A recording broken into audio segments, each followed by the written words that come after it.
Hugo. Sur le tarmac, pas d'avion au logo Air France. Pourtant, ce matin à 10h45, des passagers dont les vols ont été annulés aujourd'hui et demain ont embarqué avec des billets Air France. L'objectif, encore une fois, c'est aussi d'offrir toutes les solutions possibles, que ce soit de partir sur un autre avion, sur d'autres vols à d'autres moments ou de reporter son voyage. Pour ce faire, la compagnie aérienne a affrété un avion de Air Tahiti Nui ainsi que son personnel navigant. Ça coûte, mais c'est pas à ça qu'on réfléchit au moment où on doit le faire.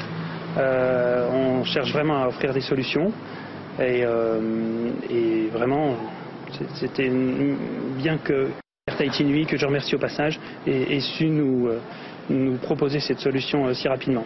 J'ai pratiquement rien fait. Ils m'ont dit dans le mail que j'ai reçu, ils me disaient qu'ils allaient faire tout leur possible pour qu'on puisse partir en temps et en heure. Des vols pour Zurich, Paris ou Los Angeles. Pourtant, il n'y a pas foule au comptoir. Il faut dire que pour beaucoup d'entre eux, ce vol écourte leurs vacances. J'ai passé des vacances merveilleuses.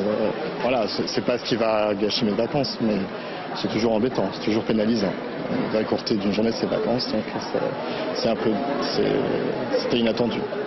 D'autres passagers n'espèrent qu'une chose, être bloqués à Tahiti. Ça vous fait pas peur de ne pas pouvoir rentrer? Non. Pas du tout. Pas du tout.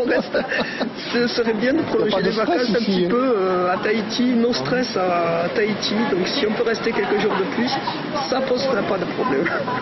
Depuis le début de la grève, 400 passagers d'Air France sont concernés par les annulations successives. Tous ont pu être réorientés. Ce n'est que demain matin qu'Air France saura s'il y a un pilote dans l'avion de dimanche.